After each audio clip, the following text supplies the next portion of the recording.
हम देखते हैं संसार के अंदर जितने भी धर्म संप्रदाय और जितने भी धार्मिक लोग हैं, जिनको कुछ गुरु कृपा से, संतों के सानिध्य में रहने से या भक्ति के मार्ग पे चलने से कुछ भक्ति के बारे में, परमात्मा के बारे में, अपने जीवन के बारे में कुछ समझता है, वो ज़्यादातर हर जगह कुछ बोलना थोड़ा बहुत सीख गए तो उसके आधार पर हर जगह शास्त्र को आगे रखते हैं और एक दूसरे से शास्त्र का प्रमाण की बात करते हैं। अगर कोई किसी अपने समझ के अनुसार, अपने विवेक से कोई दो बात अच्छी बताता है तो बोलते हैं दूसरे सामने वाले की इसका कोई शास्त्र प्रमाण है।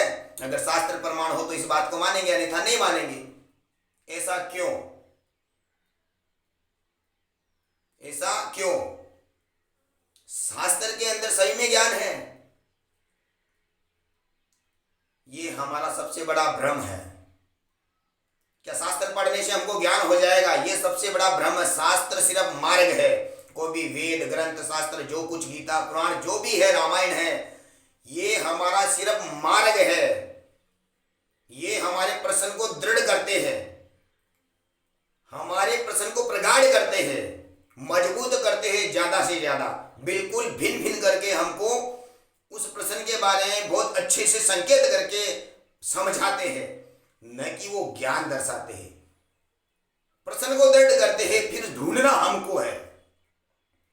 किसी भी किताब के अंदर अगर हम शाही से रोटी लिख देंगे या फल लिख देंगे या किसी भी प्रकार का पदार्थ लिख देंगे तो उस लिखने के बाद उस कागज के टुकड़े पे जो लिखा है उसको खाने से क्या हमारी तृप्ति हो जाएगी?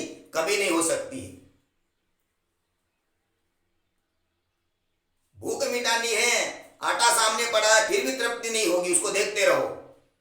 आटे को आप गूंदो, गूंदने के बाद में भी अगर रोटी नहीं बनेगी तो तृप्ति नहीं होगी, उसको सेकना पड़ेगा, सेकने के बाद खाएंगे नहीं तब तक भी हमारी तृप्ति नहीं होगी, उसको खाना पड़ेगा, ग्रहण करना पड़ेगा, तब जाकर हमारी तृप्ति होगी। ठीक उसी प्रकार जितने भी वेद शास्त्रों का जो भी ज्ञान है, जो कुछ भी वेद शास्त्रों के अंदर हमारा मार्गदर्शन किया गया है, वो सिर्फ हमारा मार्गदर्शन है, हमारे प्रश्न को प्रगाढ़ किया गया है, वो इस अच्छे तरीके से स्पष्ट किया गया है कि तुम जानो कि कौन हो, मैं स्वयं कौन हूं, इस बात को जानो। और उसको जानने के लिए तुमको स्वयं को प्रयत्न करना पड़ेगा, स्वयं को मेहनत करनी पड़ेगी, तब जाके तुम इस बात को जान सकते हो। इसलिए शास्त्र ही सर्वोपरि है, ये भ्रमना सबसे बड़ी भ्रमना है। शास्त्र ही सब कुछ है, ये मान लेना ये हमारा सबसे बड़ा भ्रम है। अगर जब तक शब्द जाल में हम उलझे रहेंगे तब तक जीवन में हम अपने आप की खोज नहीं कर सकते और ना सत्य तक पहुंच सकते हैं। तो इससे बाहर निकलना जरूरी है। जय श्री राम।